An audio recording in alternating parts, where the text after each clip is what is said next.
Bienvenidos al noticiero No Me Digas, porque es aquí donde te lo decimos todo. Daniela, ¿de qué se tratará nuestra edición de hoy? Cuéntanos, reportera. Saludos para todos nuestros televidentes. El día de hoy presentaremos nuestro noticiero sobre cómo construyen sus narrativas de época los y las jóvenes de hoy en día.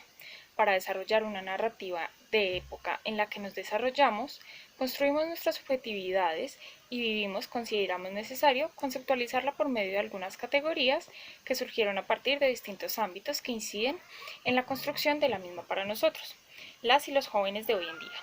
Los ámbitos económico, político, social e identitario, que son de vital importancia para la construcción de la identidad y las narrativas de época. A partir de estos, analizamos y contrastamos con diversos autores para la reflexión y el reconocimiento de la época, sus cambios, características y particularidades. Nuestra narrativa se sustenta desde distintos autores y desde nuestra experiencia. Esto con el fin de dar base a la conceptualización y relevancia de los ámbitos mencionados anteriormente. Ahora bien, comenzaremos con nuestro reportaje sobre las narrativas de época de distintos jóvenes, para la que tenemos distintos y variados invitados.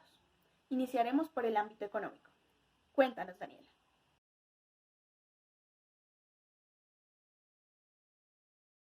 Muchas gracias, Alejandra. Nos encontramos con el primer panel de discusión con la pregunta: ¿qué efectos considera que ha tenido la globalización en su diario vivir?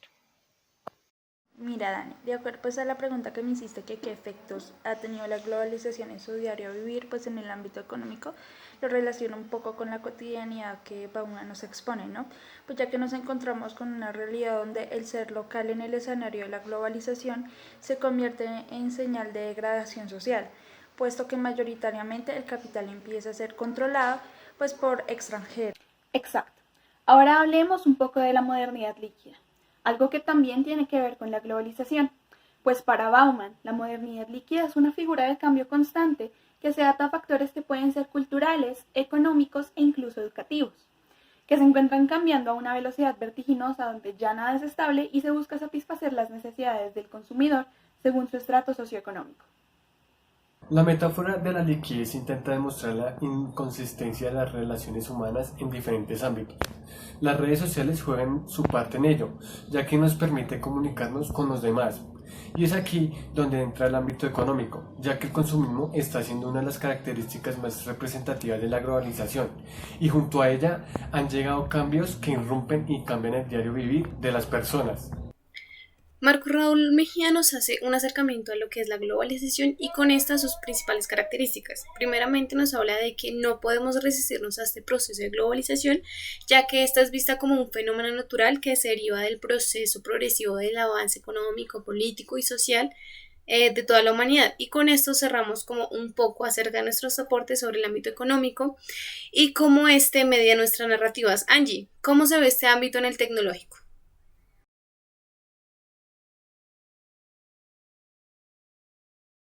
Laura, pues de acuerdo a nuestro ámbito tecnológico, para analizar nuestras perspectivas como tal, de cómo el ámbito tecnológico ha mediado nuestras experiencias y nuestra vida, tenemos varias preguntas que nos atañen a todos como maestros y maestras. La primera es, ¿qué piensa del uso de las nuevas tecnologías en el ámbito educativo? Las nuevas tecnologías nos permiten un mejor manejo de las comunicaciones a largas distancias. Esto lo hemos notado a partir de las distintas circunstancias que hemos tenido que pasar como seres humanos y como parte de nuestra generación. No solo los nuevos métodos de comunicación se han actualizado cada vez más, sino, por ejemplo, pasamos de las cartas y las llamadas telefónicas con aparatos gigantes a poder comunicarnos con un solo aparato tecnológico en la comodidad de nuestro bolsillo. A nosotros como generación nos gustaría centrar el análisis en estos, ya que el avance tecnológico y la inmersión de los mismos en nuestra vida personal nos permite comunicarnos inmediatamente, conocer todo aquello que sucede en el mundo, saber la respuesta a cualquier pregunta con un solo clic. Y esto denota que estamos en una época donde esperar no es necesario para nuestra generación, donde, retomando la modernidad líquida de Bauman y algunos postulados de Lipovetsky, nuestra generación se encuentra seducida por la inmediatez y por la oferta de todo aquello que nos es interesante. Exacto. Bauman es uno de los autores que he leído. Él dice una frase muy importante en un texto que se llama Los retos de la educación en la modernidad líquida, en donde no solo en esa frase, sino en todo el texto lo indica. pero esta frase globaliza lo que la tecnología nos ha facilitado, y es que las labores que solían efectuarse diariamente y sin quejas, y a menudo con placer, han llegado a considerarse y experimentarse como una pérdida desechable, aborrecible y detestable de tiempo y energía. Que nos respondió pues nuestra entrevistada hace un momento. Le voy a hacer una pregunta más puntual a los siguientes personas, y es qué piensa del uso de las nuevas tecnologías en el ámbito educativo. En la actualidad, el tiempo se ha hecho cada vez más escaso para ciertos sucesos de la vida cotidiana, y con esta escasez vemos que ya no se puede desempeñar con la misma intensidad horaria las actividades del día a día, y esto conlleva a que las personas optimicen sus tiempos. Como ejemplo lo podemos ver reflejado en la educación, donde tener un título técnico o tecnólogo te permite ya dar un paso laboral, y si la persona lo desea puede seguir obteniendo nuevos saberes con relación a la profesión ejercida, y con ello nuevos títulos. La tecnología es un recurso clave en estos logros, con mayor eficacia y a corto plazo. De acuerdo a lo que dijo pues, nuestro hombre entrevistado sobre las tecnologías en el ámbito educativo, quisiera saber qué piensa una mujer sobre el uso de las nuevas tecnologías en el ámbito educativo. La tecnología actualmente nos ha permitido muchas cosas. Eso todos lo tenemos claro y no se puede negar. Pero, ¿qué pasaría si utilizamos todos esta tecnología para un uso adecuado? Pregunta, ¿qué pasaría si utilizáramos toda esta tecnología para un uso adecuado? ¿A qué te refieres con un uso adecuado? Sí, vale. Bueno, con adecuado me refiero a un uso útil y no solo para llenar al sujeto con conceptos descontextualizados de su realidad. Es que se está desarrollando continuamente como esa propuesta para la educación, donde lo que implica y se enfoca es principalmente generar una individuación, presentando así dinámicas capitalistas que van de la simple mano a la modernización de la pedagogía. Cambiando un poco la pregunta, quisiera saber qué piensa acerca del capitalismo y el uso de las tecnologías en función a este. Bueno, a mí me gustaría centrarme en el campo de la educación, ya que la educación actualmente se está enfocando en una modernidad líquida, en una modernidad rápida y funcional de acuerdo a los tiempos modernos, en donde pues se ve reflejada la necesidad de adquirir rápido para realizar rápido, en donde el aprendizaje se basa en función del capitalismo y de las industrias, de los intereses políticos, sociales y económicos de las mismas, y esto es lo que apoya en gran medida las tecnologías, a que la generación actual, a que la educación de la misma sugiere sujetos técnicos, sujetos de pensamiento mecánico, que ya no necesitan ser sujetos investigadores, que no necesitan ser sujetos propositivos, que no necesitan ser sujetos que piensan y proponen a partir de un campo, sino ser sujetos que tienen unos conocimientos técnicos en el mismo y que sirven para la elaboración de productos o para los trabajos que se les proponen. Sí, bueno, pues claro, esos están únicamente para seguir con ese ciclo en espiral, y este solo lleva a conseguir ganancias para adquirir objetos obsoletos, pasando a la persona por posiciones que la reducen a un instrumentalizador de técnicas y uso de las tecnologías, la cual va a trabajar sin lógica, sin lenguajes y sin nuevas realidades. Hasta ahora seguimos en estudio.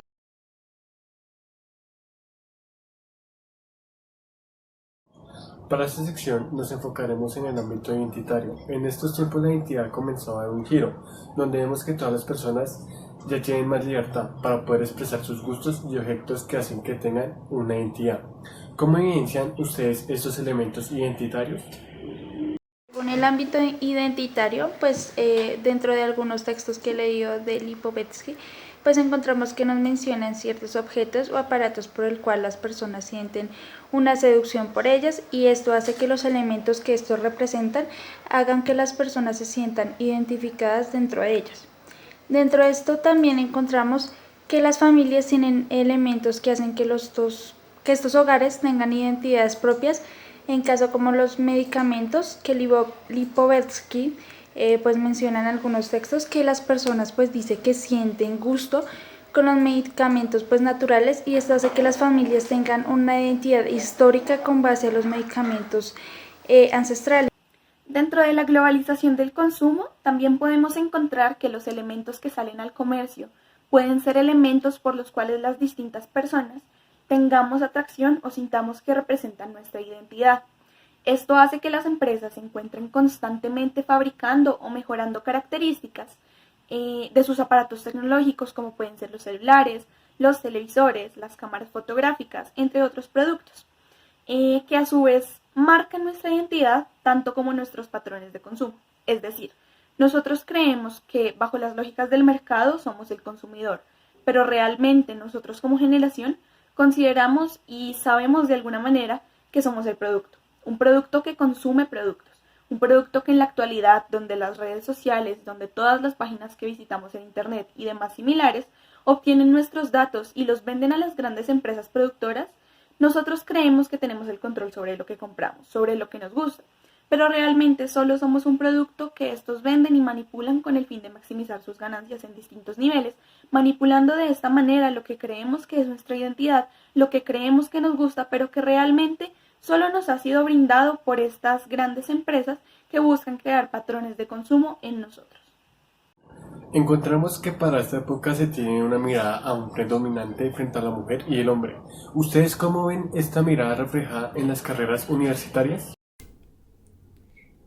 Bueno, en las universidades encontramos que se puede tener como una mirada muy diversa frente a las mujeres y hombres que llegan a estudiar carreras donde la mayoría se ve que los estudiantes son de otro del género contrario, ¿sí?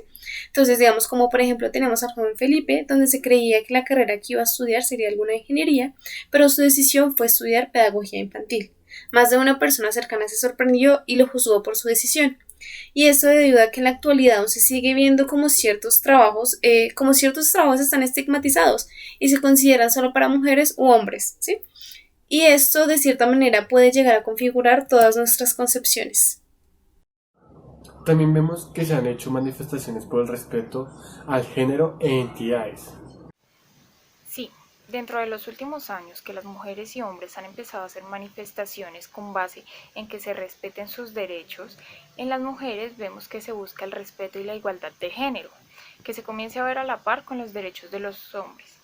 También encontramos marchas en base al respeto por la identidad y encontramos que se quiere que se respete a las personas de la comunidad LGBT.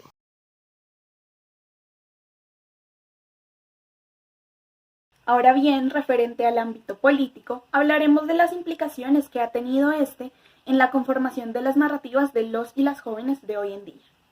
Bueno, actualmente nos encontramos con un panorama político un poco complejo y que mediado por lo social y lo económico en la época de la modernidad líquida constituye jóvenes hiperconscientes de lo que sucede a todo su alrededor, ¿sí? Generando a su vez una juventud, en palabras de Lipovetsky, postmoderna, abierta y plural, que conforma sujetos libres y autónomos, pero que dentro de esta supuesta libertad y autonomía somos más parecidos unos a otros que nunca. Muy bien, Laura, gracias. ¿Y el ámbito político influye en nuestra formación como maestros? ¿Ustedes qué creen? Al formarnos como maestros y maestras para las infancias, consideramos que la responsabilidad ética y política es aún mayor y más rigurosa.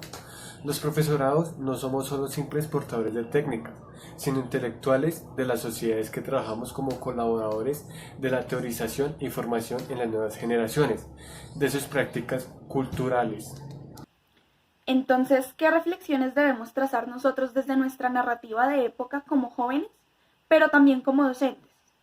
De acuerdo a las narrativas que debemos tener en cuenta, pues de acuerdo a la época como jóvenes, bueno, es que nuestra formación como maestros en un ámbito inherentemente político y globalizado como lo es nuestro campo profesional, nos permite reflexionar sobre la inmediatez y la fragmentación de la ciudadanía social, pues propuesta por uno de los autores que mencionamos anteriormente, que es Bauman, que viene a ser reemplazado por una ciudadanía globalizada que busca satisfacer sus necesidades en el mercado, que ahora ha multiplicado las opciones disponibles para los intereses y necesidades pues, de cada uno de los individuos. Gracias por tu respuesta, Angie.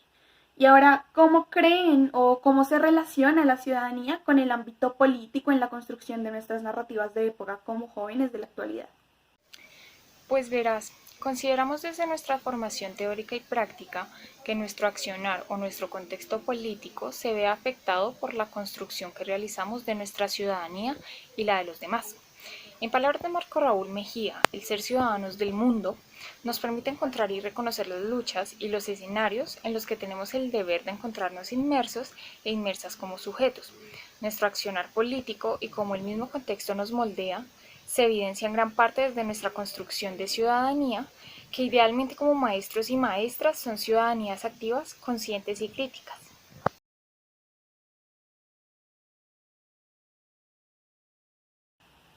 Ahora bien, daremos paso a una invitada que nos hablará acerca de un ámbito que nos compete a todos, el ámbito social. Para esto, ella nos hablará un poco de las principales características de esta época, y luego en compañía de nuestro otro invitado, lograremos construir un gran contraste entre todo lo que sucede y de las diferentes percepciones que se tienen. Buen día, Joaquín. Te damos la bienvenida a este espacio, el de nuestro noticiero. ¿Qué quisieras contarnos de la manera en cómo esta época percibe este ámbito que nos compete a todos? Hola, buen día. Muchas gracias por este espacio y por la invitación en primera medida. Quisiera mencionar que hoy en día la mayoría de procesos sociales se construyen a través de la influencia de la tecnología y sus repercusiones dentro de la cultura y los diversos contextos. Y ahora preguntando un poco, ¿tú consideras que la sociedad se configura y transforma actualmente en gran medida a la influencia de la tecnología? Yo creo que sí. Tú puedes ver que hoy en día la mayoría de las relaciones sociales son sustituidas por máquinas que interfieren por nosotros. Es evidente que se tiene un gran afán, en primera medida, por seguir esas mismas mediaciones sociales y por satisfacer todo aquello que la cultura nos ofrece.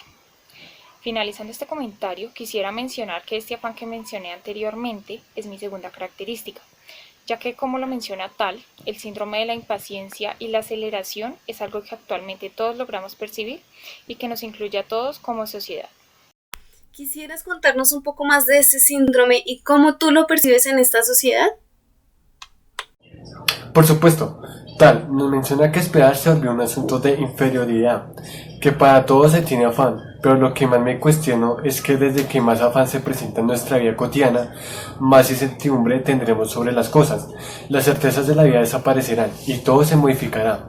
Es como si en un abrir y cerrar de ojos ya nada fuera estable. Desde mi experiencia, veo cómo los padres constantemente están cuestionando la vida de sus hijos, que si son niños les preguntan apresuradamente qué quieren ser cuando grandes, que si están en la adolescencia critican fuertemente los tiempos de ocio y se siente una presión acerca de si estudiará, qué hará, en qué debe trabajar y hacer un montón de cosas a la vez, sin preguntarse cuál es la verdadera razón de ser de las personas. Estoy de acuerdo en todo lo que dices. Muy interesantes todos los elementos que se han tomado. ¿Y ustedes, televidentes, están de acuerdo?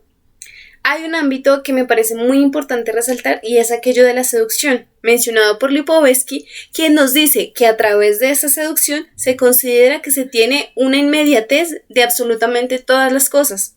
¿Tú qué consideras al respecto de ese planteamiento que él nos menciona?